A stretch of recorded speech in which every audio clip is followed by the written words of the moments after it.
Shami. We've got a packed show today. We'll start by breaking down a trending article about how AI is disrupting the world by 2028. There's talk that by 2028, the unemployment rate will be as high as 10.2%. So we'll look into that, whether it holds any truth. Then, in the second half of the show, we have a very special guest joining us today. So, Crypto Lark, also known as Lark Davis. He is one of the biggest and most respected crypto YouTubers in the space, and I'm really excited to be hosting this conversation for the first time. We'll be picking his brain where the market is heading to and how he's thinking about this phase of the cycle and what matters most from here. So let's get started with the news and market analysis, and Lark will be joining us very quickly in the second part of the show. So what I've got here is actually the article that's been trending. So there's this new research piece is making a very serious claim and it's causing so much panic in the market. What this person is saying, so AI could trigger a major recession, even a financial crisis between late 2026 and 2028. Well, his argument is that not because AI is bad, it's because it might be too good and too fast in a way that the economy is not ready for. So this article is called the 2028 Global Intelligence Crisis. Is a thought exercise in financial history from the future. It was published by Citrini Research on 23rd of February, so just 2 days ago. And it's basically a future memo written as if it's coming from June 2028, looking back at how the crisis happened. So important note here, the author says this is a scenario, it's not a prediction. But the reason it's going viral is quite simple because it connects AI with layoffs and consumer spending, credit stress in the markets into one scary feedback loop. So today we'll break down in plain English what the scenario says happens, why it could spread from software into the whole economy. And the key question is this realistic or a bit overstated? So let's get into what being discussed inside the research. So in the scenario, in the research, we are standing in June 2028. So we will be from the future, okay? The memo says the unemployment rate is 10.2%, much higher than expected. Markets are numb to the bad news, and the S&P is down 38% from its October 2026 high. The author says the wild part is how fast it happens. Only 2 years to go from AI is boosting productivity to the economy feels broken. And here's the key idea that they introduce in the article. They say the economy starts showing something like ghost GDP, meaning GDP looks okay on paper because machines are producing output, but that output is not flowing through real people in the economy because machines don't spend money. And here's a big theme here. AI can raise productivity, we know that already, but it can also reduce human income. And in the US, the economy is driven by people spending. So the author says the big mistake markets make is basically Wall Street sees AI productivity and think this is bullish. But the economy is not just productivity.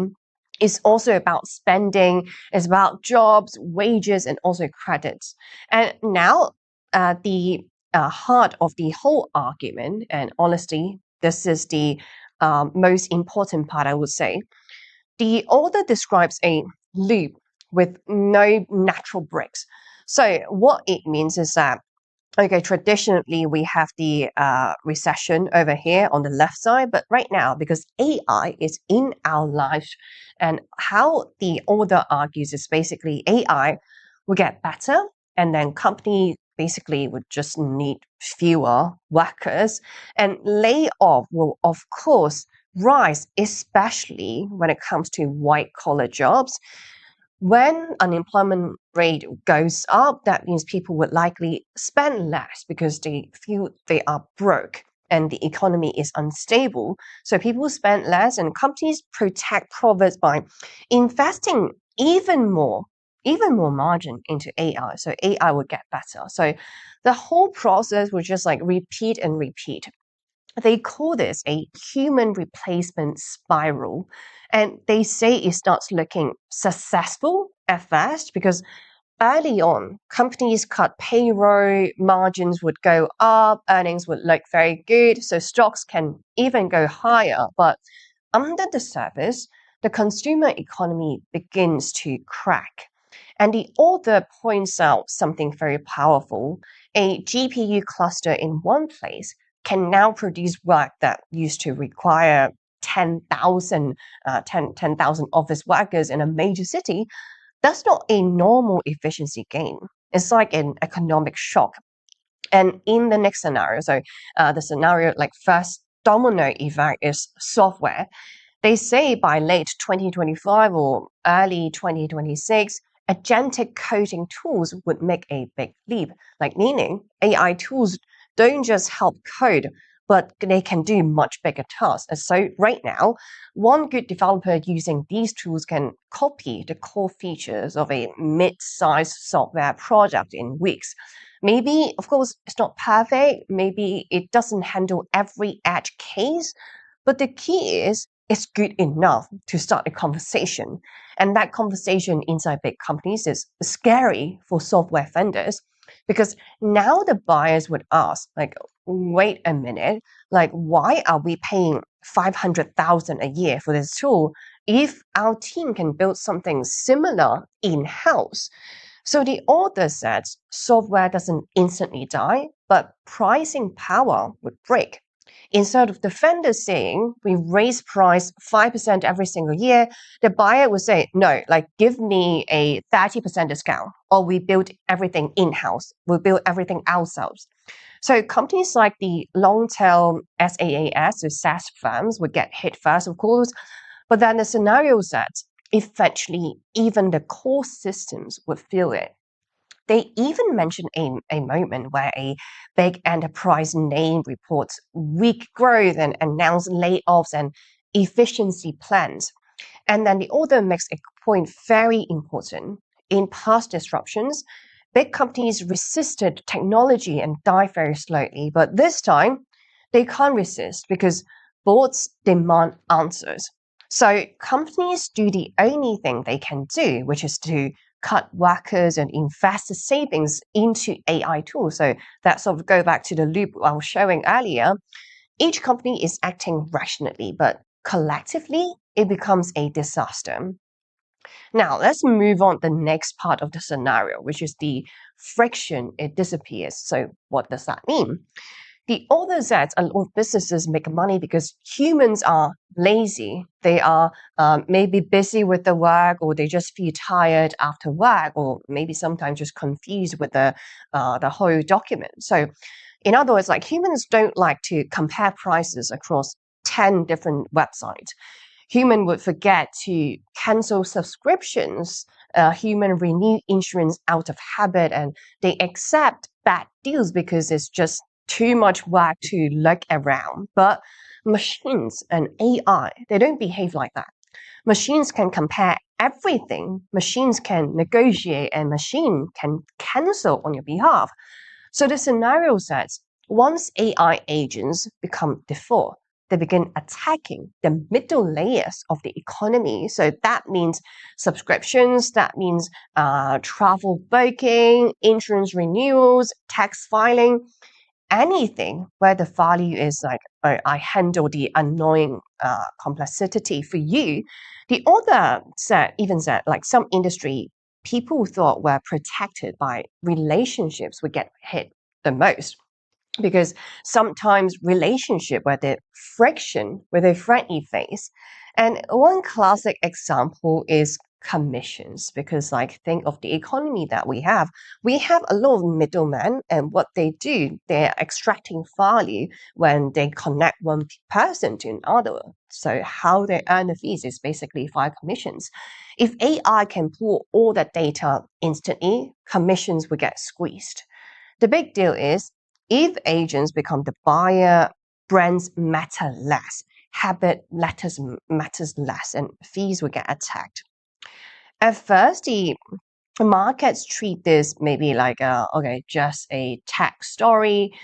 Software would get disrupted, consulting gets disrupted, and maybe like some payment fees will get pressured.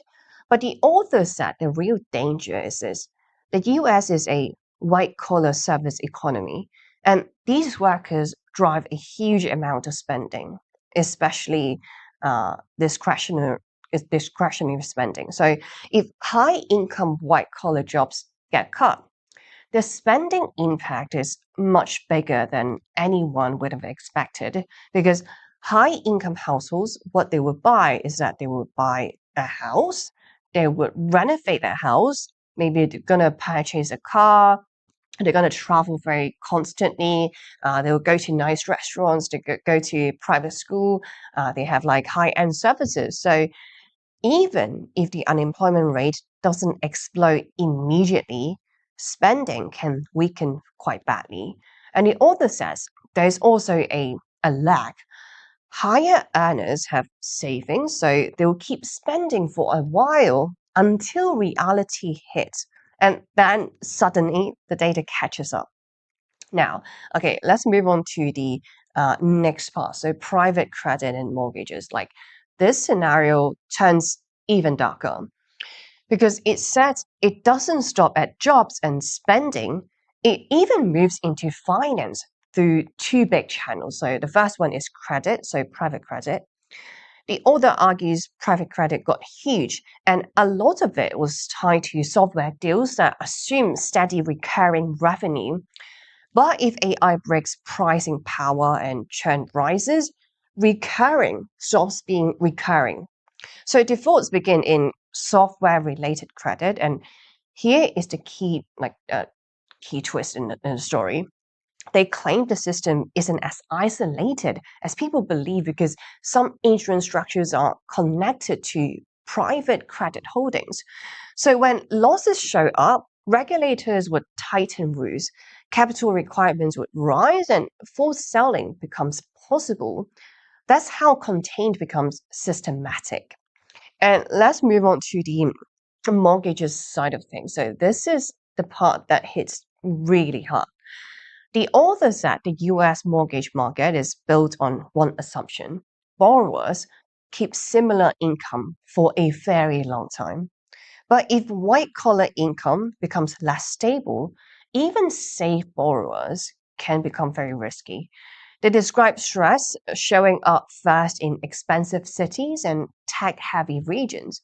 So, no subprime borrowers, no reckless buyers, but people with strong credit whose job market changed. And if that accelerates, the scenario says the market could face a major repricing. So honestly, if you ask my honest takeaway for this article, like, okay, let me be very clear. This is just a thought process. So it's a thought exercise. It's not a guarantee feature, like as the author, how he put it. Like, this is not a prediction. And I also disagree with parts of it, like the idea that friction just goes to zero for everyone. Because in real life, companies adapt, and we have been seeing that trend for months. Consumers don't all use agents perfectly, and regulation slow things significantly down. And of course, like trust and liability would matter.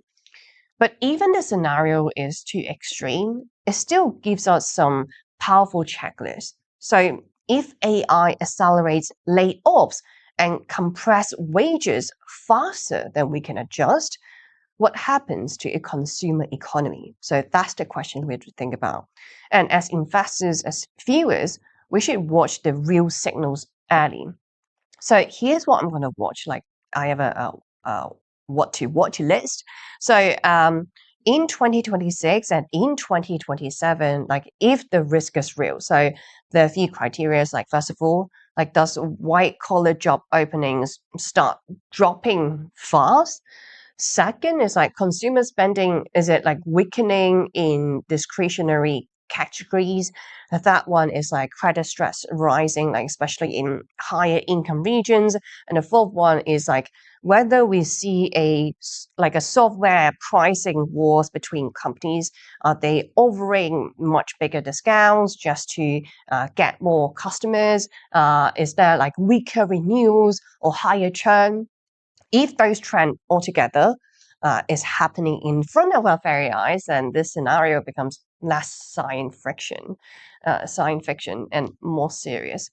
So the bottom line is, like this research is definitely a warning shot.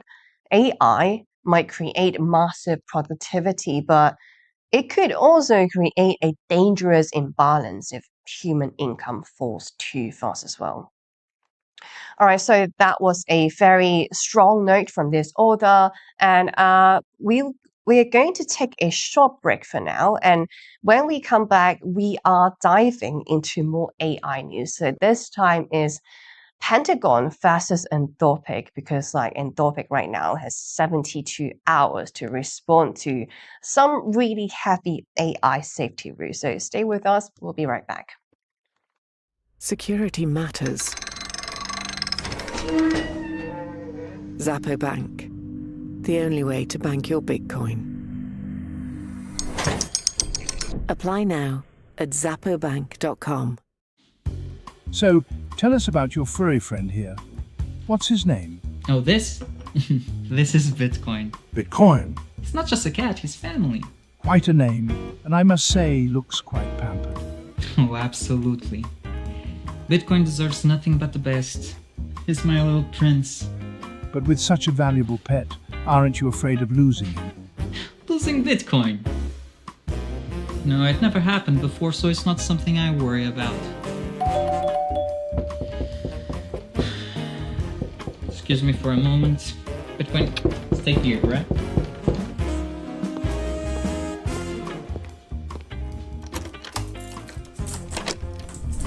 Bitcoin, no!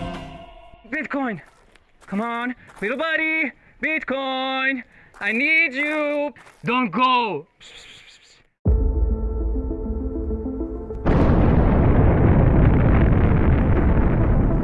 In a world far away.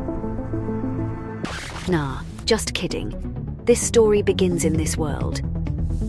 It all started in 1460 in Antwerp, when the first commodities exchange was created, but the real transformation came in 1602, when the Amsterdam Stock Exchange was founded.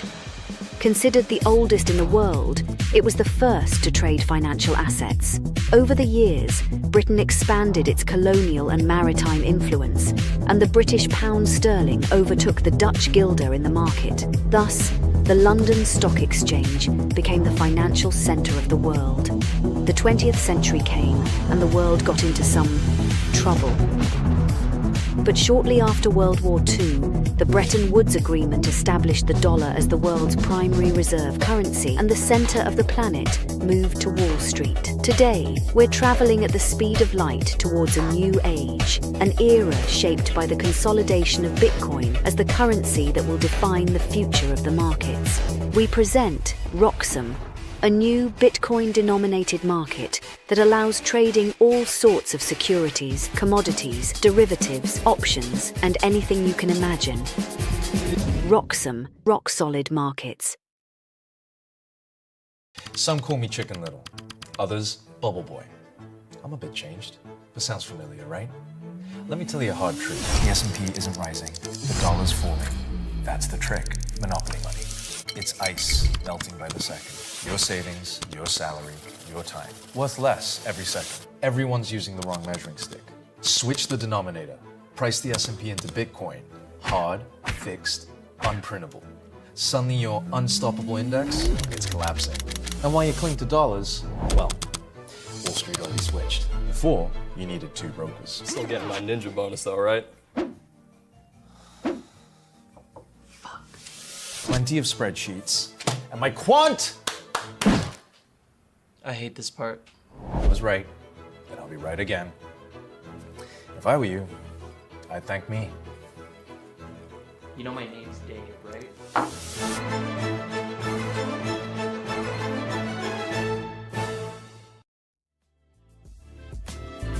Welcome back to Roxon TV, and thanks for sticking around. We are now diving into the AI safety rules, as I mentioned. So right now, we have the US military telling an AI company that they have 72 hours to comply, or else something going to happen to the AI company. So let's take a look at the news. So US Secretary of Defense met Anthropic CEO at Pentagon and gave him until Friday to remove safety restrictions from its AI model, so Claude.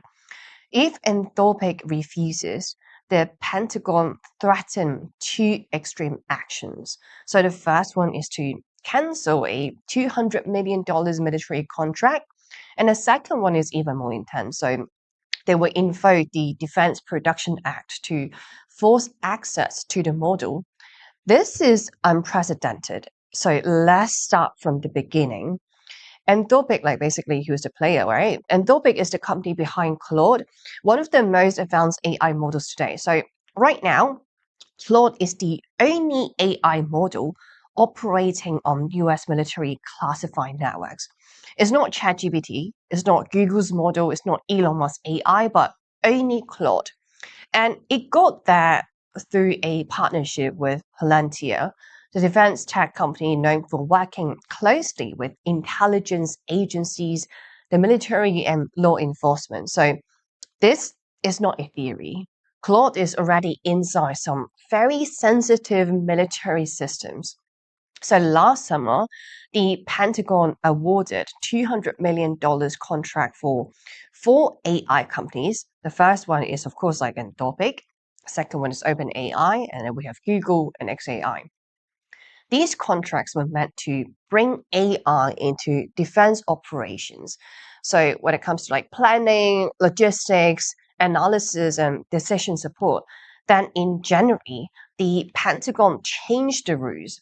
The defense secretary issued a memo saying all AI contractors must make the models available for any lawful use with no company imposed restrictions. So 3 companies agree, but Anthropic did not. And that's where this conflict begins. Anthropic says is willing to support the military, but it has 2 non-negotiable red lines. So the first one, Anthropic is saying, is that, okay, no fully autonomous weapons. AI should not select and fire on target without a human making the final decision. The second rule is that no mass surveillance of US citizens. So Claude should not be used to monitor Americans at scale. Anthropic's argument is quite simple. The technology is not reliable enough for autonomous weapons. There are no clear laws governing large-scale AI surveillance. And once these systems are fully set up and deployed, you can't undo the harm. From the perspective, these are basic safety limits. But Pentagon's response is like, of course, they have an opposite perspective for this, and their response is very loud and clear. They believe a private company should not dictate military's rules. AI contractors must serve national security needs, and restrictions create the gray zones that slow operations. In other words, Pentagon wants Anthropic to basically stop hesitating, so pick a side. One senior defense official described the meeting quite bluntly. So this meeting is like, do it or walk away. And this did not come out of nowhere. Like according to Pentagon officials, the turning point was a real military operation. So on 3rd of January, the US Special Operations Forces captured Venezuela president during a raid. During that operation, Claude was reportedly used through Palantir's platform. After the raid, Pentagon officials say a senior Anthropic executive contacted Palantir to ask, like, was Claude used in that operation? And the way the question was asked raised concern that Anthropic might not approve. Anthropic strongly denies this version of events, but from the Pentagon's perspective, the damage was done. They believe Anthropic might interfere, even like indirectly, with live military missions. So trust was broken, basically. Now, this is where the story gets really dark. The Pentagon isn't just threatening to cancel Anthropic's contract. They are threatening to label Anthropic as a supply chain risk. This label usually used for foreign advisories, companies tied to hostile governments, or cyber warfare threats. If Anthropic gets that label, here's what would happen to them. Any company doing business with the Pentagon would have to certify that they do not use Claude anywhere in their systems. This is not a contract dispute. This is an economic isolation. And the second threat is even more serious. The Defense Production Act is basically a Cold War law. It allows government to force companies to prioritize military needs and override normal business decisions. It's been used for weapons, medical supplies, and energy equipment. It has never been used to force a software company to remove safety features from an AI model. If invoked here, it will set a massive precedent that the US government can compel unrestricted access to AI systems regardless of company policy. Here's the part that makes the situation even more explosive. So Pentagon actually needs Anthropic very much. A defense official actually admitted that the only reason they are still having this conversation, they had this meeting, because Pentagon needs Anthropic. Claude is the only AI cleared for classified networks. The alternatives basically are not ready. So the Pentagon is punishing that one company it cannot be replaced. That's the Pandora box. And it explains why it's escalating so fast.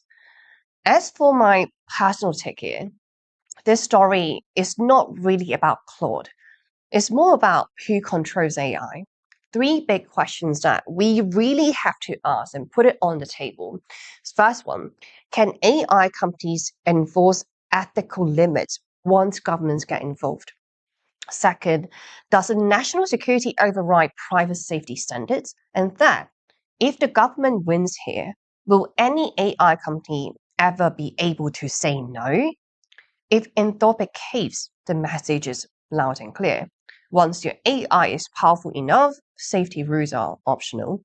If Anthropic resists and gets crushed, the message is also very clear. Compliance is not optional. Either way, the balance of power shifts. So anyways, Anthropic would have 72 hours. So we'll see who sets the rule very soon. Of course, we'll break it here on Roxanne TV. Let's shift gear a little bit, and the next news, I kind of want to focus on the situation between Russia and Ukraine, because today marks the 4 year, so four years since Russia launched its full-scale invasion of Ukraine. European leaders traveled to Kiev, and NATO held a ceremony in Brussels, and President Zelensky addressed the nation and saying Russia failed to achieve its war aims. But here's what's different now. After 4 years of fighting, this war is no longer just a military contest. It's become a balance sheet problem, a financial architecture problem, and one that is quietly reshaping how sovereign debt, frozen assets, defense spending, and Western allies function. So let's break it down. First is the human reality. There's a report number down here. So according to the website, so Russia has suffered nearly 1.2 million military casualties since February 2022 that include at least 325,000 killed. That is more than any major power has lost in a war since World War II. Ukraine's loss are also devastating. The estimates range between 500k to 600k casualties, with up to 140,000 killed. Combined losses may approach 2 million people by spring 2026. But, okay, it's not just soldiers. More than 10 million Ukrainians have been displaced, nearly a quarter of the country's pre-war population. 4 years, the war is still grinding and the human cost keeps climbing. So now let's move on to the battlefield. Russia holds the initiatives, but the gains are surprisingly small. So in 2024, Russian forces captured about 3,600 square kilometers of territory. That's about 0.6% of Ukraine. In 2025, gains were slightly higher, slightly larger, about 4,800 square kilometers. Advance rates in key offensives have averaged between 15 and 17 meters per day. This is slower than almost any major combined arms offensive in the last century. After 4 years of fighting, Russia controls roughly 120,000 square kilometers. So this is, in other words, not a rapid conquest. It's attrition, and that attrition is looking very expensive. 4 years in, this war is no longer just about weapons, it's about financial structure. The US has authorized $188 billion related to the war through 2025, plus a $20 billion loan backed by frozen Russia assets. But no new US aid has passed since 2024. Washington has reduced direct funding and pushed Europe to take the lead. At 2025 NATO summit, there was no firm aid target for Ukraine, a clear break from 2024's 40 billion euro annual pledge. So the message is clear. America is stepping back and Europe is stepping in.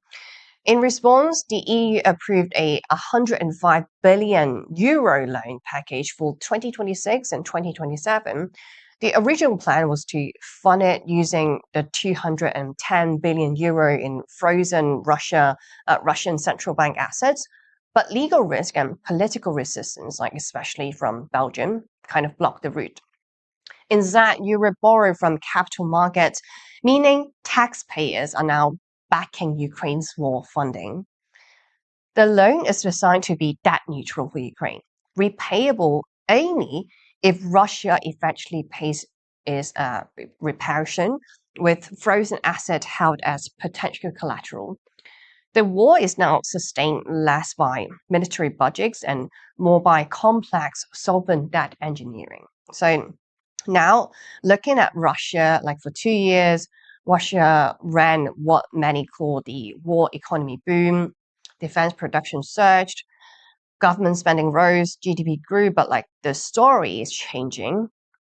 IMF downgraded Russia's GDP growth forecast to 0.6% for 2025. Manufacturing is declining at its fastest rate since early 2022, and half of Russia's federal budget now goes towards military spending, defense industry, and debt service. Interest payments on government debt now exceed combined spending on education and healthcare. Oil revenue has been cut roughly in half due to sanctions. So it may reflect constraint, the war is now pressing against Russia's balance sheet. There has been 3 rounds of US-led negotiations. There was a prisoner exchange, no ceasefire, no settlement yet. Russia rejected the ceasefire proposals. They want a comprehensive settlement first, but the financial clock is really ticking. So anyways, the key takeaway for investors and for viewers out there, 3 things matter. European borrowing increased the fiscal integration pressure. Frozen Russian assets remain legally sensitive, so precedent doesn't matter here. Defense spending across NATO has become structural, not temporary. All right, so here are the quick war report card, but very quickly, let's move on to Bitcoin for now. For Bitcoin, Because while price just dropped below $63,000, we covered that in yesterday's show, a prominent on-chain analyst is asking a very direct question. So if you're not accumulating Bitcoin at this stage, then when? That question comes from James. So James Chak, I'm sure a lot of you guys actually follow this account on X. So he's a well-known on-chain analyst who has been right before, including warning investors in 2025 about risky Bitcoin treasury copycat companies. And now, as Bitcoin looks weak again, he's making the opposite call. According to Chak, Bitcoin is showing textbook bottom formation signals. He says like multiple mean reversion models, like both technical and on-chain, are now trading at levels that historically mark cycle bottoms.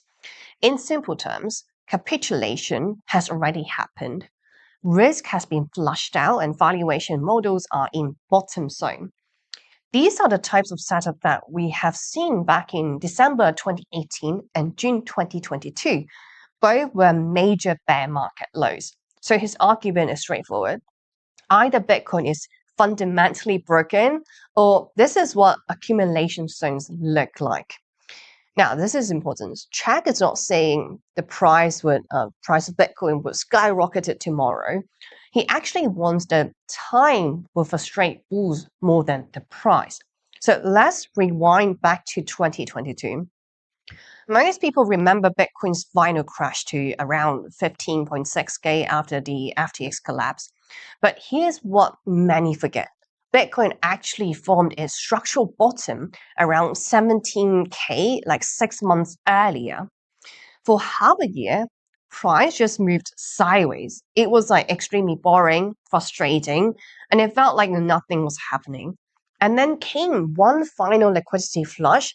So the message here is clear by Chak. The pain phase isn't always more downside. Sometimes it's just like time. So another question people like to ask is that, okay, could Bitcoin still drop? Like, of course, Bitcoin, like there's a lot of room for Bitcoin to drop. Chak even admits that price could fall further from here, maybe like 60,000 get tested, maybe we undercut it. But the key idea is this. If you wait for perfect clarity, you'll miss accumulation zones because bottoms never feel comfortable.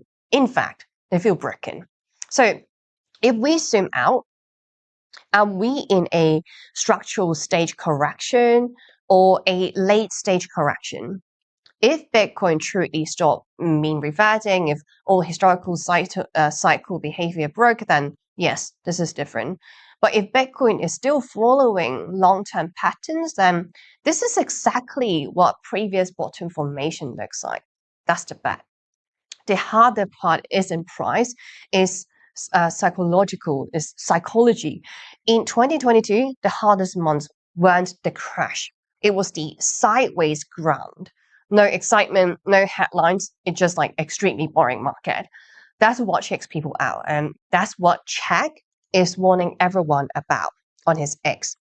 So bottom line, Bitcoin below 63,000, it feels like weak. Right now, we pump a little bit more. Right now, it's sitting at 65K. But structurally, according to on-chain data, it looks like a bottom is forming. So not explosive, not dramatic. It's just like grounding. So the question becomes quite simple. If not now, then simply when? All right, so that's the quick update on Bitcoin. We will take a short break for now. And when we come back, the long-awaited special guest will be joining us. One of the biggest names in crypto YouTube, so Lark Davis. I'm sure you've heard of that name, also known as Crypto Lark. We'll dive deep into the market outlook and get his take and pick his brain on what happens next. So do stay with us and you won't want to miss this one out. Security matters. Zappo Bank. The only way to bank your Bitcoin. Apply now at zappobank.com. So, tell us about your furry friend here. What's his name? Oh, this? This is Bitcoin. Bitcoin. It's not just a cat, he's family. Quite a name, and I must say, looks quite pampered. Oh, absolutely. Bitcoin deserves nothing but the best. He's my little prince. But with such a valuable pet, aren't you afraid of losing him? Losing Bitcoin? No, it never happened before, so it's not something I worry about. Excuse me for a moment. Bitcoin, stay here, right?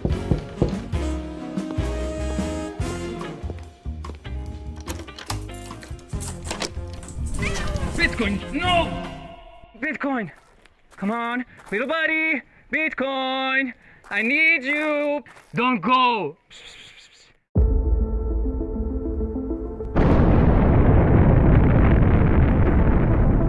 In a world far away. Nah, just kidding. This story begins in this world. It all started in 1460 in Antwerp, when the first commodities exchange was created, but the real transformation came in 1602, when the Amsterdam Stock Exchange was founded. Considered the oldest in the world, it was the first to trade financial assets. Over the years, Britain expanded its colonial and maritime influence, and the British pound sterling overtook the Dutch guilder in the market. Thus, the London Stock Exchange became the financial centre of the world. The 20th century came, and the world got into some trouble. But shortly after World War II, the Bretton Woods Agreement established the dollar as the world's primary reserve currency, and the centre of the planet moved to Wall Street. Today, we're travelling at the speed of light towards a new age, an era shaped by the consolidation of Bitcoin as the currency that will define the future of the markets. We present Roxum, a new Bitcoin-denominated market that allows trading all sorts of securities, commodities, derivatives, options, and anything you can imagine. Roxum, rock-solid markets. Some call me Chicken Little, others Bubble Boy. I'm a bit changed, but sounds familiar, right? Let me tell you a hard truth. The S&P isn't rising, the dollar's falling. That's the trick, monopoly money. It's ice melting by the second. Your savings, your salary, your time. Worth less every second. Everyone's using the wrong measuring stick. Switch the denominator. Price the S&P into Bitcoin. Hard, fixed, unprintable. Suddenly your unstoppable index, it's collapsing. And while you cling to dollars, well, Wall Street already switched. Before, you needed 2 brokers. Still getting my ninja bonus though, right? Plenty of spreadsheets. And my quant! I hate this part. I was right, and I'll be right again. If I were you, I'd thank me. You know my name's Dave, right?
Welcome back to Roxum TV, and thanks for staying with us. As promised, we're now joined by a very special guest. So with us today is Lark Davis, is also known as Crypto Lark, one of the most well-known and respected YouTubers in the world. So Lark has been in the space since the early days, launching his channel back in 2017 and building one of the largest global crypto audience through straight talking analysis, macro analysis, macro insights, and practical investing suggestions. So he's lived through multiple market cycles like the 2018 crash, 2020 run, and the 2022 bear market, and everything in between, of course. He's become one of the, like, he's known for cutting through the noise and focusing on what really matters. So, Lark, is really great to have you on the show. Welcome to Roxham TV Hong Kong. Thank you so much for having me on. It's a pleasure to talk to you.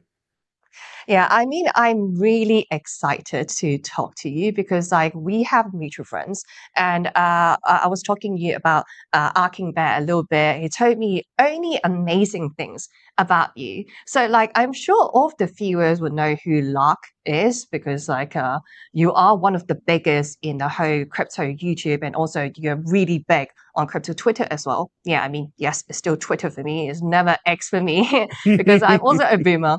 So, since this is your first time here on Roxham TV Hong Kong, why didn't we start with a little bit background? Because, like, I'm sure our viewers would be really intrigued to know, basically, why you started the crypto channel back in 2017, and why did you choose crypto in general? Well, why I started the crypto channel was kind of an extension of my own investing experience. So I was out there learning about crypto and just had all these questions all the time. And so I just started documenting my process of learning about things, figuring out what to do, where to buy Bitcoin, what are these different coins that are out in the market. And so I started documenting my own research into this stuff. And then people started asking questions and other people started asking questions. People started watching the videos and all kind of just cascaded from there. I didn't actually set out to start a big business or anything when I launched initially, but it ended up becoming that. Why exactly did I get into crypto? It's an interesting story. You know, I've been watching crypto sort of on the sidelines. Remember, the first time I heard about Bitcoin was 2012 when I was working at the University of Auckland back in New Zealand. And we were talking about it in the teacher's office. And this is when it was getting its first sort of media attention cycle. And I think, it's really interesting, but gosh darn it, I need beer money this weekend because, you know, I'm a broke student. So I'm not going to buy Bitcoin, but I kept an eye on it. And then in 2017, interestingly, my mom came to me and she said, hey, I want to buy Bitcoin, but you need to help me figure out how to do it. So, okay, sure. We'll figure it out, Mom. And so in that process, I said, gosh darn, this is, you know, it's time. It's time to buy some Bitcoin. And so I bought my first Bitcoin in, I think it was July 17 for around $2,800 or something like that. And then, of course, you start going down the rabbit hole. Oh, what about all these altcoin things? You buy some XRP and whatever else. And you just start going down that rabbit hole of investing. But it's been a wild asset class to be an investor in. It's been a crazy ride since 2017. The ups, the downs, it's been all over the place.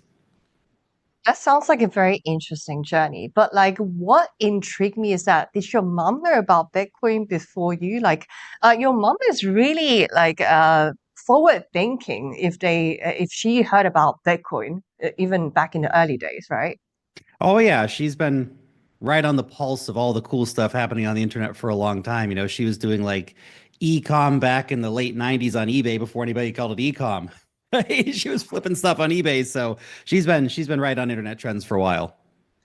Well, I wish my mom was that forward thinking because when I initially got into crypto, like, first of all, she was like, is that a scam? Like some internet magical money, like kind of asked me to avoid that. And especially, I'm not sure if you're aware, like back in 2022, there was a huge event.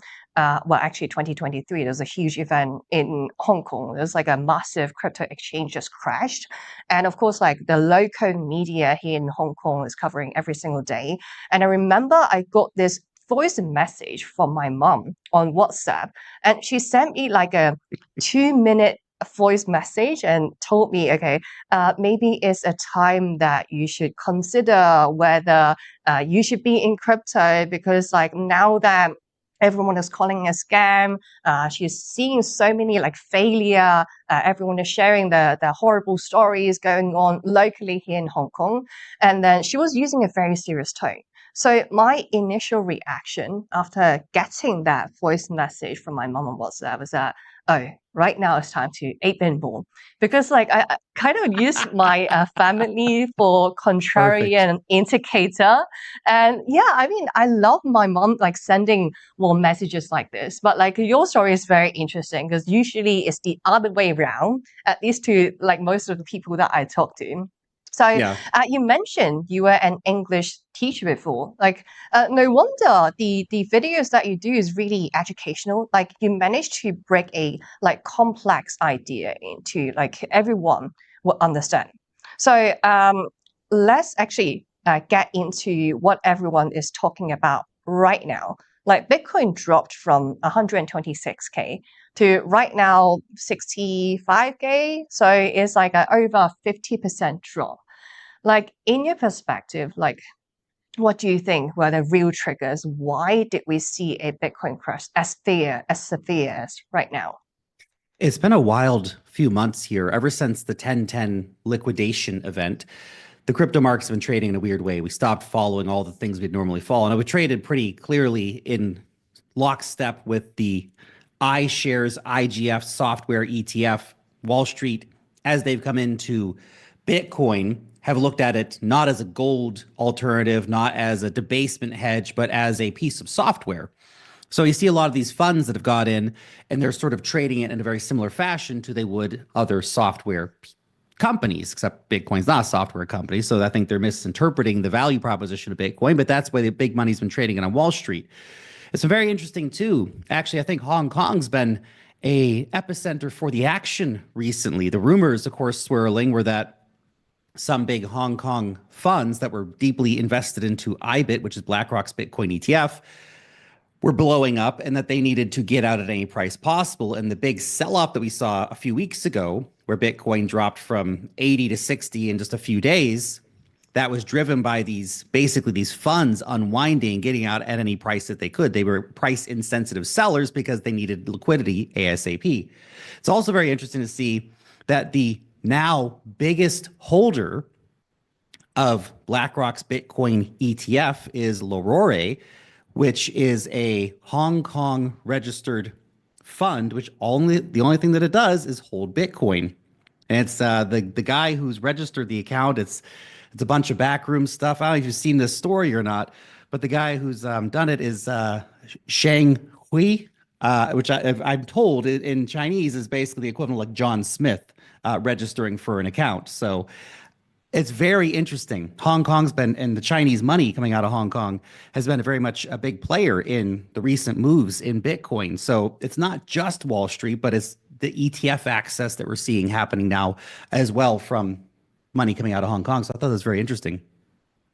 Yeah, so one thing very interesting about 10/10, the liquidation day, is so far we still haven't got an official explanation. So like a lot of people like throwing explanations, throwing reasons to basically justify why a massive crash. Because like I'm sure you and I would agree, because like BlackRock is in, you mentioned, like IBIT, we have all the institutions getting into the market. So there was a narrative back in Q4 last year, Q4 2025, is that, okay, now big guys are here. We're not going to get a massive crash. We're not going to see a 50% crash ever again. But looks like, oh, well, I mean, the rest is history. And well, so far, do you think there is lower to go from where we are? Because like now there's already down 50%. Or you think, okay, the bottom is already in? Well, we did have the capitulation event a few weeks ago. By all metrics that you normally look at, that was a capitulation, right? We had massive volume on the sell-off. IBIT had its biggest volume day ever. It was like 2 or 4 times bigger than their biggest volume day ever during the bull market. So that's usually what a capitulation event looks like. Massive volume, very strong sell-off.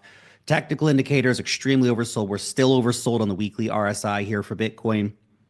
And here's the thing. I always think it's funny when people say, well, big institutions are in, so it can't possibly drop more than 50% now. Well, big institutions were in gold, it dropped 50%, and that's massive asset class. Big institutions were in Facebook back in 2022, it dropped 75%.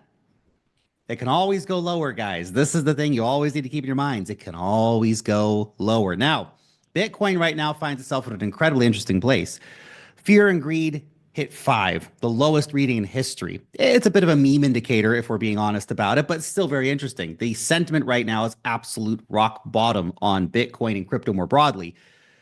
We see the weekly RSI being extremely oversold. In fact, the most oversold reading on the weekly RSI in Bitcoin's history. These are things worth paying attention to. The searches for is Bitcoin going to zero? Is Bitcoin dead? Record highs. Okay. So if you put all these pieces together, and there's more pieces we could put, but that's enough to get the general idea. If you put all these pieces together, sentiment plus indicators, well, where are we at like right now? We're likely in a bottoming zone. When I say bottoming zone, if Trump blows up Iran this week, hold on to your butts because markets probably go lower, right? But those are the sort of unknowns out there.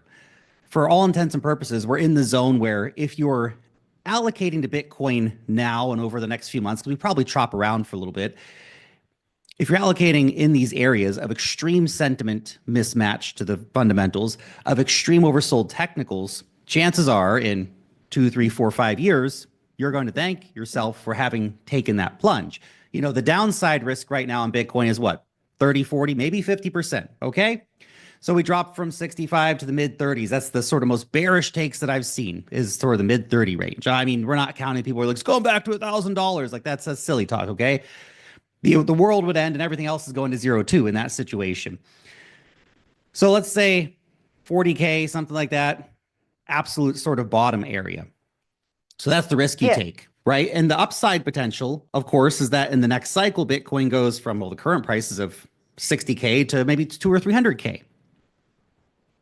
Yeah, exactly. You brought up a really good point about the risk and reward. Like we are down so significantly already. Like the risk and reward, okay, maybe no one would manage to call the bottom beautifully well because like Lark and I, we don't have a crystal ball, so we don't know exactly where is the bottom. But like getting into Bitcoin right now, if you ask me, okay, not financial advice, of course, there's never financial advice on this channel. But like 63 or 60, between 63 to 65K, if you ask me, it looks like a fair price for Bitcoin. But like one thing I kind of want to get your take on is about the 4-year cycle, because like we are doing technical analysis every single day or here on Roxham TV. And I was looking at the chart. And we happen to see this like magical number, 1,064 days. So if we measure every cycle bottom, like between like a bear market or bull market. So from cycle bottom to cycle top, we get like 1,064 days. So like if we take the exact measurement, we get the high of 6th of October 2025. And it looks like that has been played out rather well because like we are in a bear market. Here we are, yeah. Yeah, so like, do you think the 4-year cycle is still intact? Like, you are the perfect person for me to ask this question because, like, you have been around, you got into Bitcoin early. Like, how did you compare this cycle to 2018 to 2022, in your opinion? The 4-year cycle has been a really weird one, and I've really been in the camp that the 4-year cycle should be deteriorating, but obviously it's not. And perhaps a big part of that is simply that we memed it into reality. Everybody just said, we're going to agree that this is when the market's going to end. And of course, the factor in the October 6th top is that 4 days after that, we had the 1010 crash. Had that not happened, where would we be now? Be a very different question. Now, we've been following software, ETFs, and there's been a big sell-off in tech, particularly on Wall Street. It's interesting because the S&P 500 is only 2% away from all-time highs. The big tech leaders are down, but everything else is kind of catching up. So that's an interesting rotation going on. But in terms of the 4-year cycle, it's just fascinating because here we are again. We memed it. We made it happen. Despite everything else saying that we should continue, that we should be near all-time highs for BTC like the S&P 500 is, like the NASDAQ is, we've kind of just fallen off a cliff, which is a fascinating thing because all these things that would normally indicate expansion in the cryptocurrency markets, like the ISM PMI for manufacturing, which is just breaking out now. Historically, Bitcoin tends to top for the final part of the cycle with the business cycle, which now that we're breaking out in the ISM PMI for manufacturing, using that as a proxy for the business cycle, we would say that, okay, well, Bitcoin's probably going to top out 12 to 18 months from now. We just had a record contraction, the longest contraction in history for the ISM PMI for manufacturing in the USA. Maybe we're going to have the longest expansion in history. Who knows? Maybe it's a standard expansion. If it is a standard expansion, 12 to 18 months, Bitcoin will top out. Now, that then brings in the interesting question. If we are in a bottoming zone right now, if the 50% drawdown is approximately it, assuming that Trump doesn't start World War III net this week, then perhaps what we're seeing right now is, I mean, it's obviously a bear market, right? We've gone through multiple mini bear markets already since 2022. Crypto is a wildly volatile asset class, right? You show up for the volatility. That's why we're here. That's why we trade crypto. Okay. Volatility is the price that you pay for performance. And that's where we are right now. We're in that volatile period. How long this bear market lasts, of course, is anybody's guess. Now, if you follow the standard 4-year cycle theory, then we bottom in like October of this year, probably around like 40K or something like that. And that'll be it. And there'll be some catalyst that'll drive us down. Some exchange is going to blow up or something. Who knows? But if this is a mid-cycle kerfuffle, let's say, and that we are going to bounce from here, or the bottoming is going to take process over the next couple months and then slowly start to push higher, well, then that brings in some interesting cases around maybe the 4-year cycle is done. Because if you get a new all-time high before the next Bitcoin halving, that really invalidates the 4-year cycle theory. And there's already been things that have in part invalidated that, like a new all-time high before the Bitcoin halving and last year finishing red and all these little things. But the number of days somehow remains undefeated. If we made the meme, we follow it. That's how the market trades. Yeah, one thing about how cycle works, because okay, I got into crypto back in February 2021, and I remember the exact day because it was very life changing. So that's how I remember. So back in the previous cycle, we saw alt season, and then we know this cycle it has been very disappointing because everyone was waiting for that alt season, and then our bags simply did not pump as we wish because in the previous bull market, I could just like close my eyes and do at least like a 10x return, like in GameFi or NFTs. So like for basically for your portfolio, were you disappointed to see what happened back in 2025? Like Bitcoin keep breaking its all-time high, but maybe even Ethereum barely break its all-time high. Were you disappointed by that? I think every crypto investor who's invested in anything except Bitcoin has been generally disappointed this cycle. Now look, has there been opportunities to make money in altcoins this cycle? Absolutely. Has there been an overall period where we have strong bid for altcoins more broadly? We had it for about 4 to 6 weeks at a maximum at the end of 2024, just after the Trump presidency, right? So we had AI agent season and XRP went 7x. So we had some very short inkling of it, but nothing on par with what we've seen in 2017 or what we saw in 2021, right? These were huge rallies, sustained rallies with new runners every week and all these sorts of things. A lot of the old coins have been suffering. A lot of the new launches have been basically down only, right? People are getting tired of these VC launches where they own all the supply and constantly dump on everybody. And in the past, even those would pump. But now people are a little bit more jaded. And that's, I think, in part why meme coins became so popular. Yeah, most meme coins are scams. Okay, let's just be honest about that. But here's the thing.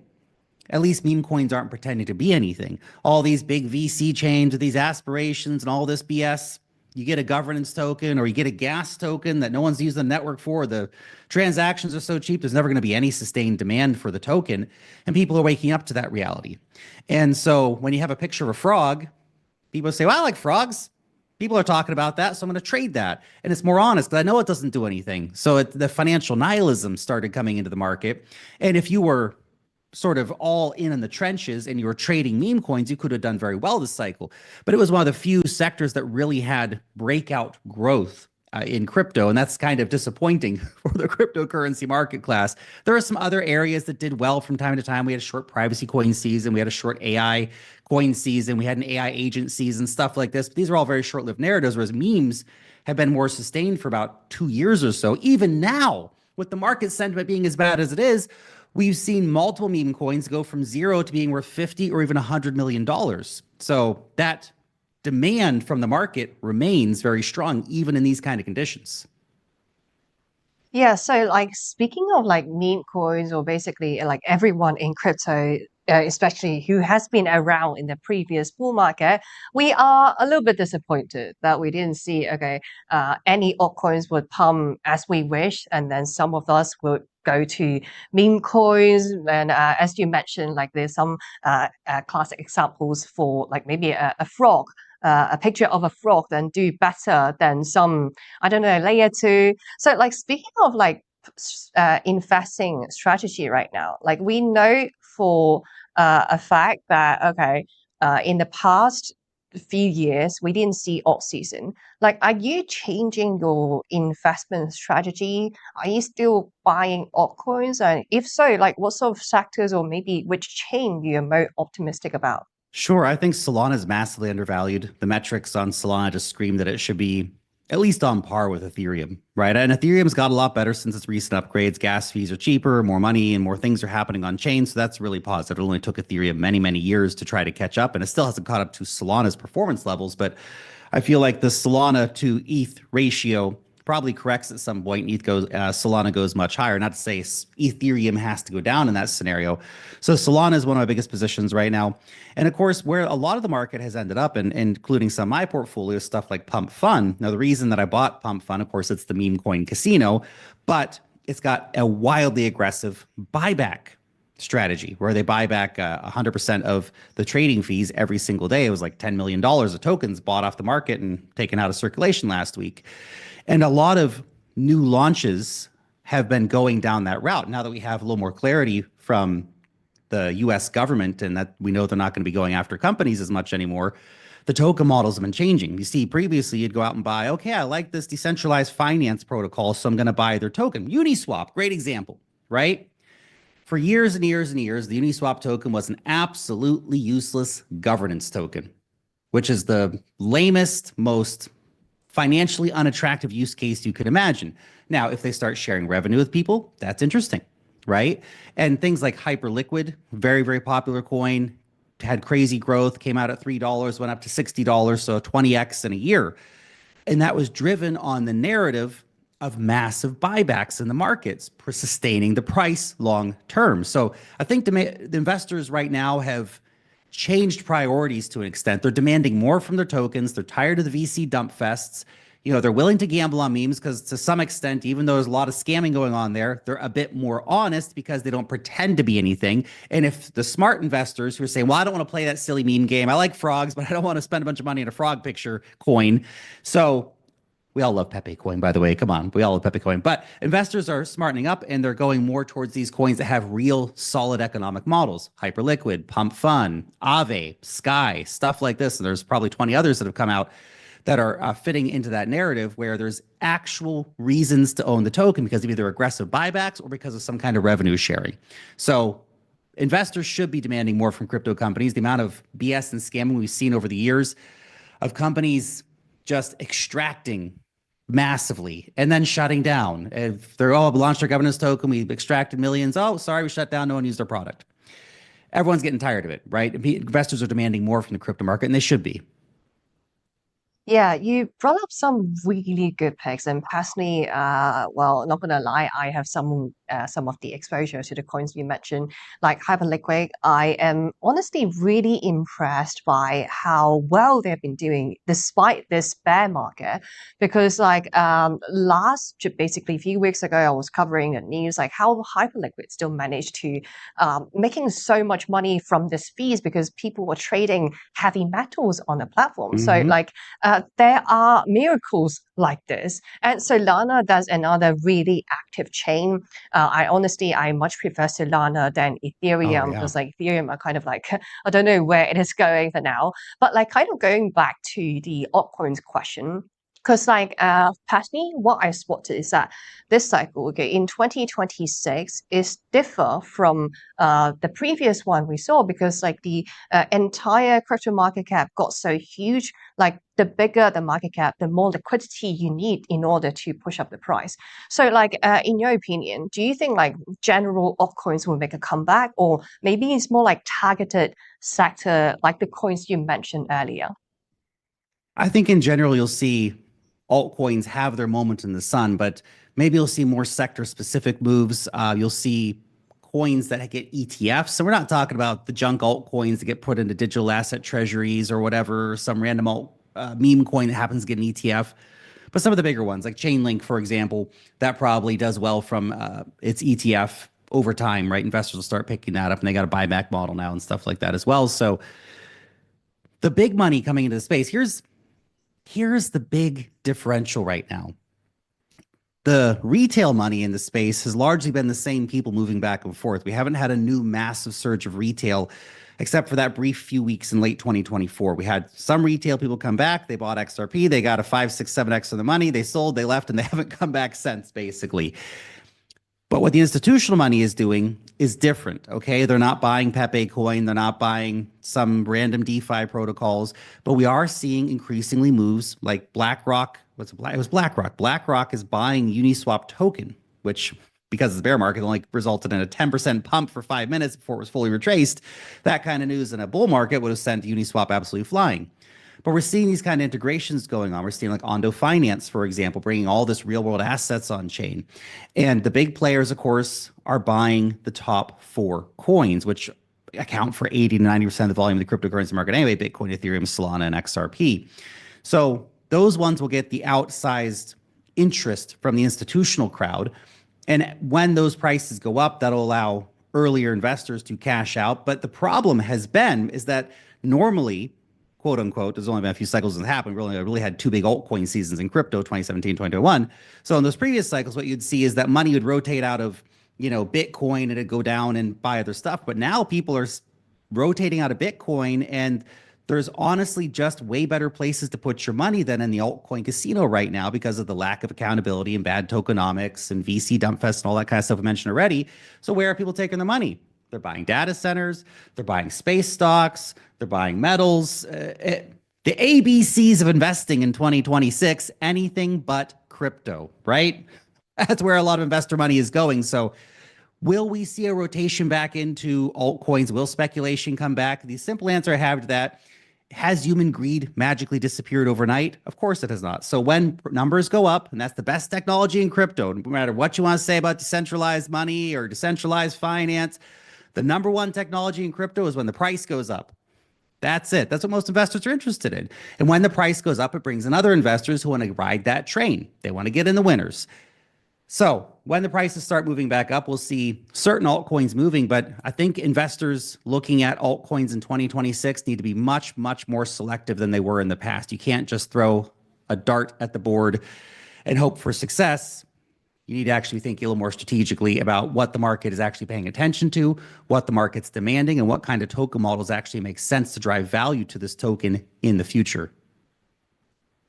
Yeah, I mean, I'm with you again. Well said. Anything but crypto, that's something I noticed in this cycle as well. Very interesting. So, like, speaking of which, like, because you mentioned different asset class, like you mentioned, I don't know, like data centers, AI, maybe metals as well. So, what is your portfolio looking like right now? Like, are you maybe in 2026, are you buying more AI stocks, kind of like maybe limit to some high quality altcoins for now? Are you doing DCA, buying the dips, or pure Bitcoin play? Like, what is the strategy right now? Sure. So obviously still very heavy crypto, Bitcoin in particular, but big positions, Solana, and a little bits of Ethereum, pump fund, whatever.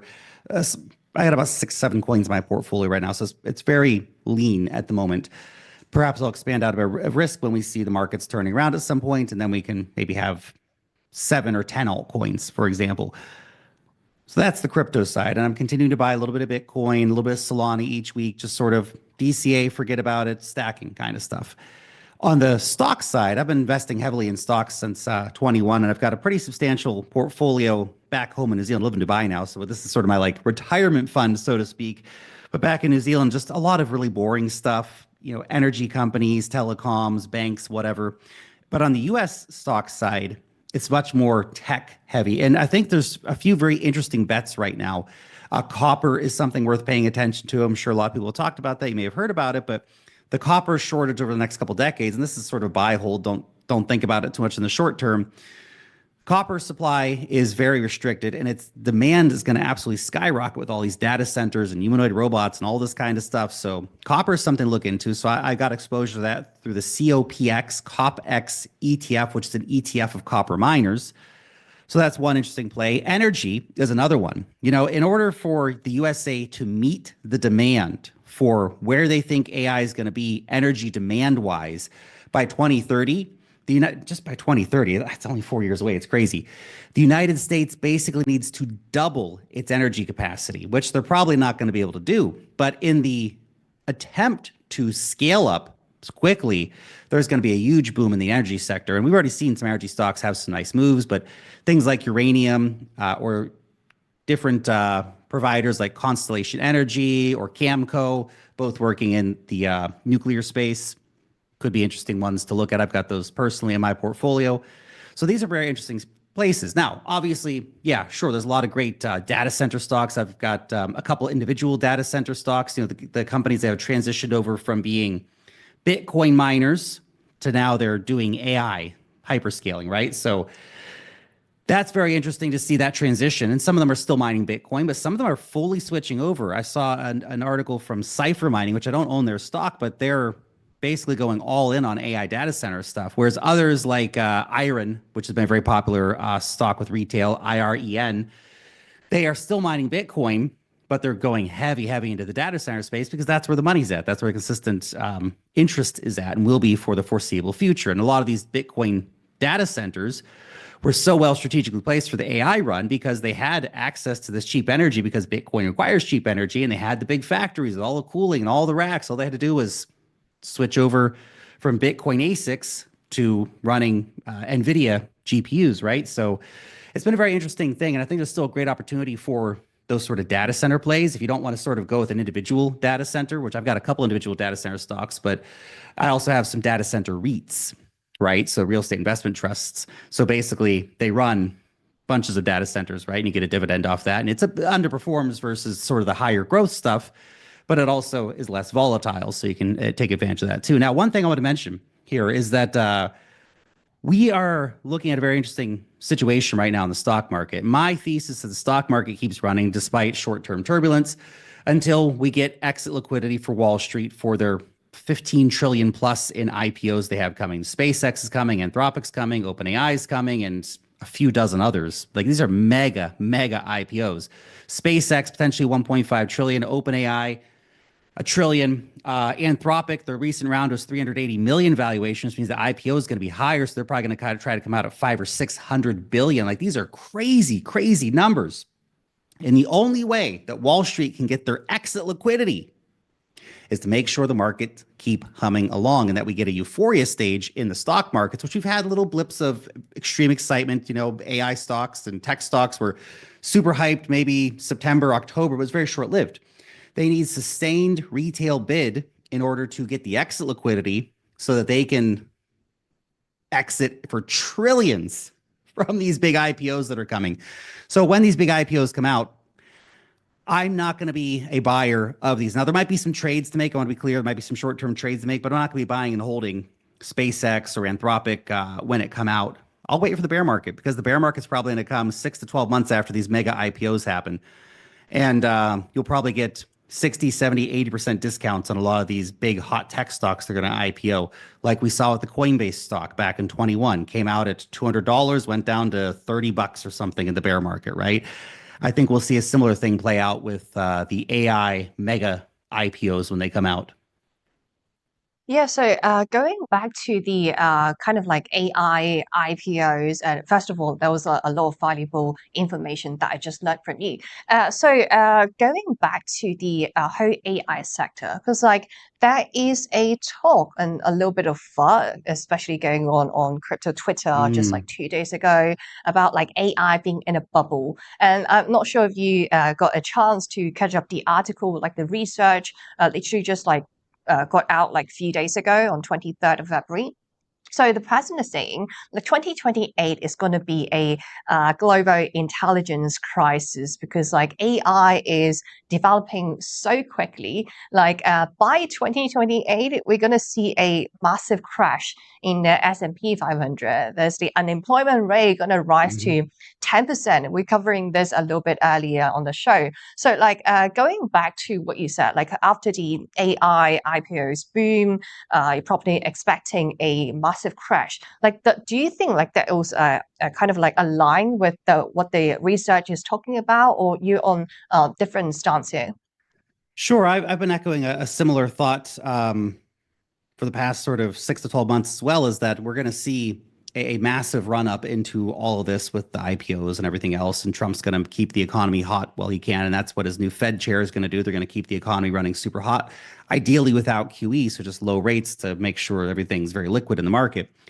And that's going to be able to juice things up for a while. But the AI disruption is absolutely real. Now, the Citrini article, interesting. It's sort of a fantasy scenario of what could happen in 2028. And I think that sort of painting out that image for people really got people freaked out to some extent. I saw a lot of doomer takes, right? And we get stuck in the doom loop sometimes, and fear always sells. There will be a massive correction. Not every bull market lasts forever. It's normal stuff. And yes, there is massive disruption coming to white collar jobs in particular in the next 2 to 3 years. People are overestimating what's going to happen in the next month, next year, but probably underestimating the impact in sort of 4 to 5 years. And if you're thinking, well, I'm a plumber, it's okay, my blue collar job is going to be safe. Unfortunately not. Your blue collar job will also be at risk because Tesla's Optimus is coming, as well as 20 other companies doing humanoid robots. And the old saying goes, well, it's not an old saying, but it's a new saying goes, AI is not going to take your job, but someone using AI is. So we're seeing a massive reordering of global labor in a way that we've not seen in a long time. Now, here's an interesting parallel in history. Back in the 20s, we had the roaring 20s, the big stock market boom, all that kind of stuff, and then a massive job displacement following that. Now, of course, it wasn't the market crash that caused the Great Depression and people to lose all their jobs. It was the tractor. 90% of the US workforce at the time worked on farms. And so when the tractor came, suddenly the farms needed 90% less workers. They needed a guy to run the tractor, a guy to fix the tractor, and maybe a guy to hook up the cows to the milking machines. And suddenly you had way less demand for labor. And so all those people had to then reskill, move to the cities, find jobs in factories, become accountants, whatever it might be. But there was a transition process. So the disruption created even more economic productivity after the disruption period, okay? The tractor created massive food abundance. All these people moving to the cities started creating massive amounts of products. And because they had high-paying jobs in the cities, those people now buy more products because working on farms was not very high paid. So in the end, and this would be my counter to the sort of AI doomerism that we're seeing right now, short term, there will be a disruption. We all need to be prepared for how that disruption plays out. People are hyperventilating a little bit about how bad it could be, and there will be problems. The unemployment rate will go up. But the long-term impact, and we're talking 5 to 10 years from now, is massive, massive economic expansion and productivity. Because the barriers to entry for starting your own business online, for example, launching your own website, whatever it might be, the intelligence barrier to be able to create things is going down so quickly and becoming so cheap that it'll create a whole new wave of businesses we haven't even thought yet. And that's the problem that people aren't seeing. People just think doom, doom, doom, everything's going to go down. And that's doom always sells, fear always sells. I get it. I run a YouTube channel, I know. Fear-based thumbnails always get the clicks, right? But the actual nuance of the story is that humans always adapt to new technology. We always find ways to make money off of new technology. If we go back to the 90s, everybody said, well, the internet's going to end everything, right? But then what did the internet do? The internet created millions upon millions of new high-paying, high-skilled jobs. Now, some of those are getting disrupted currently by AI, but we'll find new use cases, new jobs, new businesses, and new things to do. Humanity always adapts, but we will have a disruption period. Yeah, I mean, well said. Because like AI, it could be really disruptive. Anyway, during the human history, we have seen new tags forming.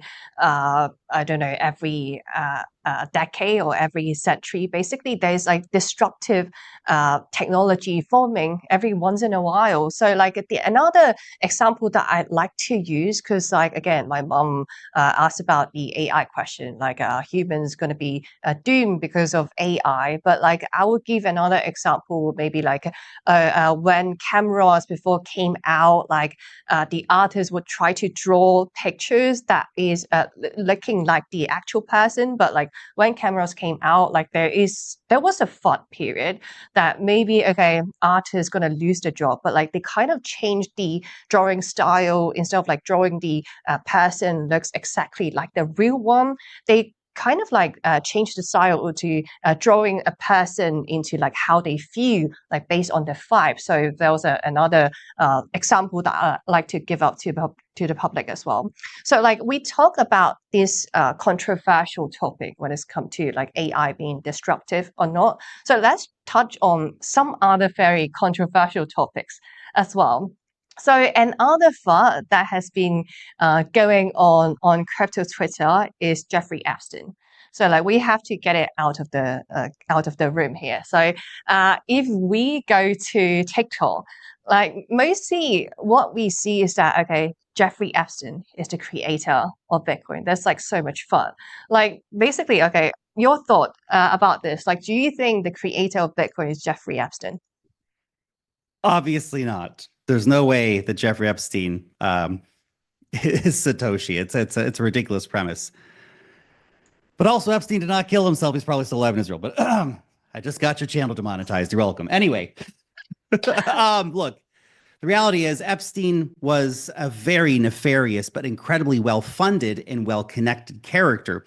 You know, a lot of people showed up in the Epstein emails that had nothing to do with any of the stuff that Epstein was doing, but a lot of people obviously were doing all that terrible stuff. But some people who were just emailing or doing business with or doing pre-seed, like seed investment rounds and stuff like that, because he was just splashing money all over the place. And being pictured with Jeffrey Epstein at a party in New York is not in itself a smoking gun either.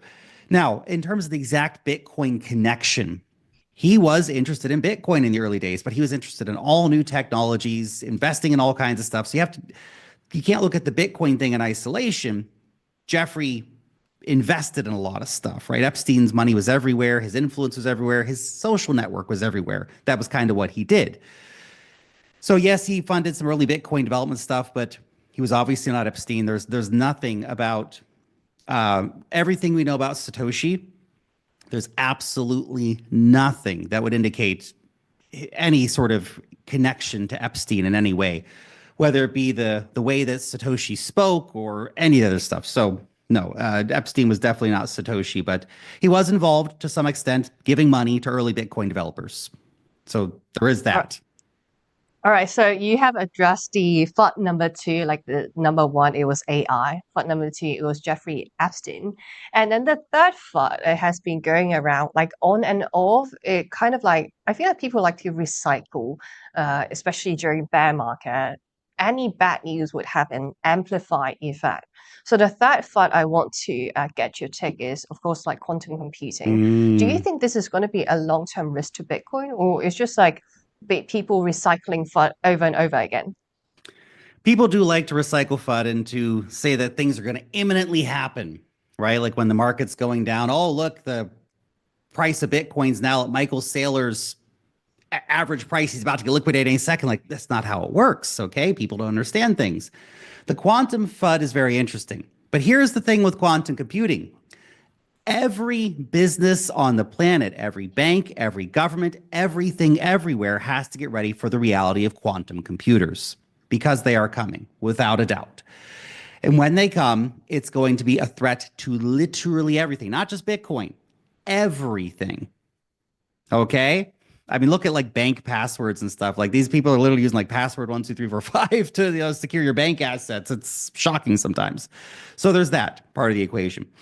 Bitcoin specifically, I'm not worried. The cryptography is already very robust, but they're going to make it more robust. Now, there's already Michael Saylor. He's pushing for Bitcoin to upgrade to quantum resistance. If we forget, of course, MicroStrategy, before it became Strategy, is a software company, and they're still a software company, and they still sell software services. So they probably know a thing or two about cryptography and how to create things.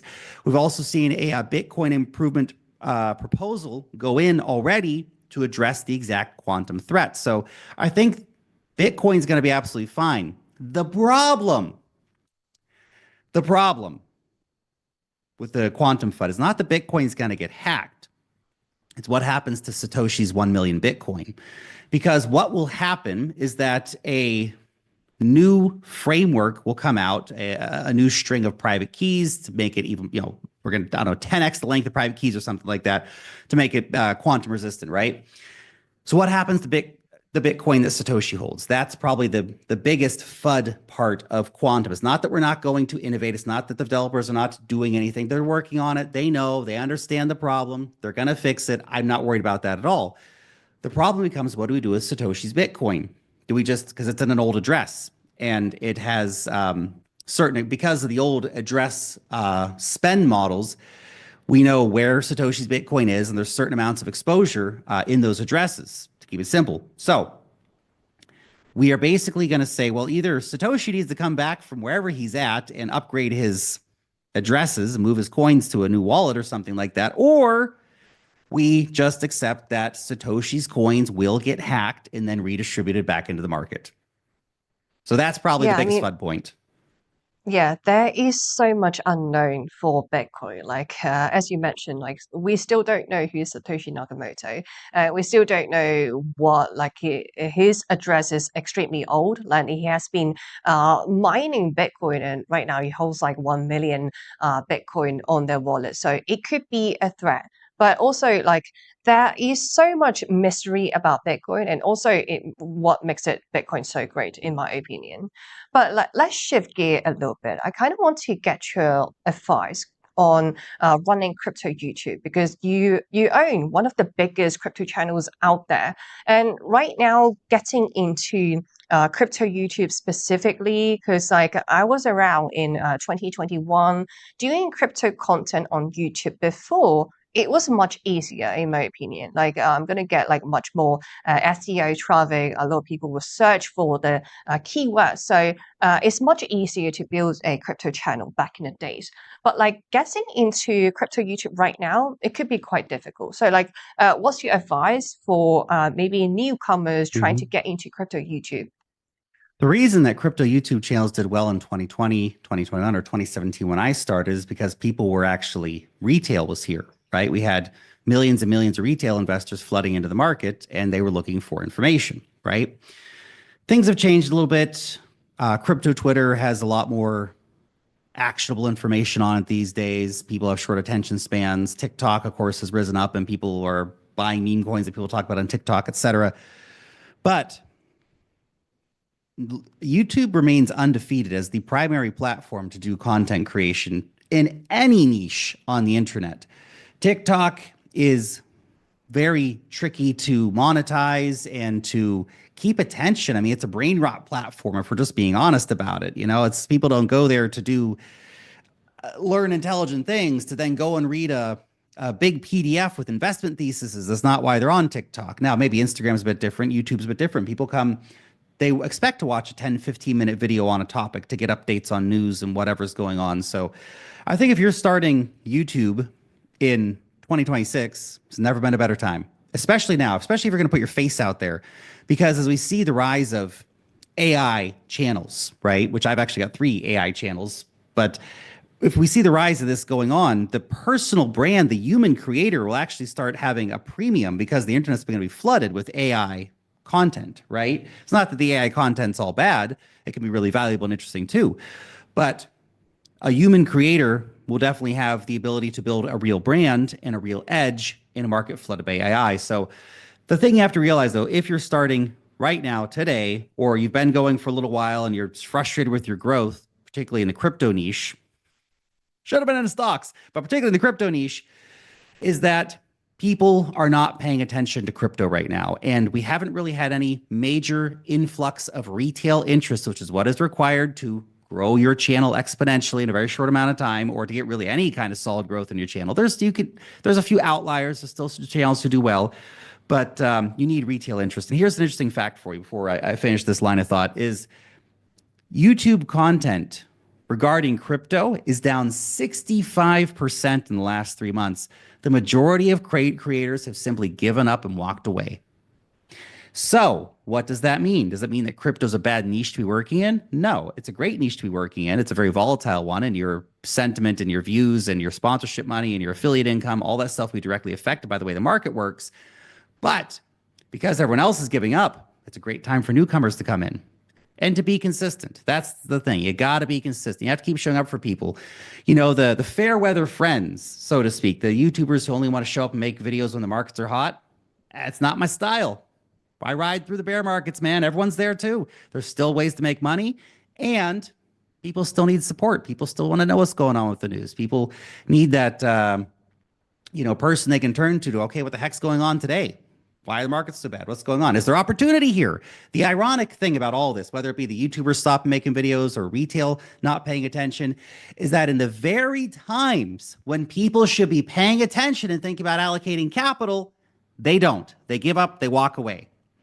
And in the very times when it's the riskiest to allocate capital, when everybody on YouTube is making crypto videos, when retail's flooding in and Coinbase apps at number one, everyone wants to buy Bitcoin at $125,000. It's the worst risk reward time to be doing it. When it's the consensus bet and everybody thinks it's a great idea, it's probably the wrong time to be buying. When everybody's telling you it's dead and it's going to zero, it's time to pay attention. But that's when most people don't, which is why the few who do end up making all the money. Yeah, I mean, I kind of okay. First of all, I have so much respect for you, Lark, because like as you mentioned, you've always been around. And when I first got into crypto, like back in February 2021, doing crypto YouTube content, you are one of the few channels that I watch, and I honestly I learned so much from you. And you've been here ups and downs, even in the bear market, you're still making content on a regular basis. So, so for YouTuber right now, getting into making very niche crypto content, like what's your advice for them to, okay, this is how you make money? Or maybe for like the YouTubers, like the few who stick around through different markets, like what is the advice when you see, okay, he is a passionate crypto YouTuber, but like maybe during the market condition, the finance of the YouTuber is not as great. So is there any advice you could offer them? Because like you have been through, you have seen things and you have met many amazing people during your crypto journey. Yeah, in terms of the financial side of it, it's tough. There's a lot of niches that could be much better and more sustainable than the crypto niche. The thing with the crypto niche is that once every few years, there is an absolute frenzy of people coming in, and there's a great opportunity to monetize your channel during those times. But it really depends on what you want to do, right? If you're doing sponsorships, when bear markets come, sponsorships dry up, or the sponsors that do come in don't want to spend very much money. So that's the reality, right? So you just have to sort of keep a realistic expectation on what you can accomplish in a very volatile market that's very sentiment driven, right? If you're being a channel that talks about stocks, you have a much more perennial topic because stocks tend to go up more often than crypto does, right? But when crypto's going crazy, the affiliate marketing, the sponsorship money, even the YouTube ad revenue all goes through the roof, right? So there's definitely a time and a season for crypto, but the problem is if you want to say, okay, well, great, then I'm going to come when the market's super hot and then build my channel, you're already too late. If you want to start building a brand, a reputation, your skills, no better time to start than a bear market. Yeah, I like that. So conviction is ultimately what determines the winner, especially during extremely boring and a difficult time like this in the crypto winter. So, all right, like that, we have been a great pleasure to have Lark on Roxham TV Hong Kong for the very first time. So, Lark, if our viewers want to get to know more about your perspectives, or like, I mean, I doubt that any of our viewers who hasn't subscribed to Lark's channel yet, but like just a quick mention, like where is the best way to reach out to you or maybe get some of your perspective? Just find me on X or on YouTube. Lark Davis, make sure it's the official verified account. And come follow me over there. We're sharing hot takes all the time. All right. Thank you, Lark. Thank you so much for hopping on and really appreciate you taking the time to share your insights and walk us through about the market. It was a great conversation and I'm sure our viewers get a lot of value out of it. So to everyone watching, thank you for tuning in. We've got more great shows lined up here on Roxham TV with other hosts throughout the week. So make sure to stay connected. As for me, I'll be back Monday to Friday at 3 a.m. Eastern Time. So I'll see you guys.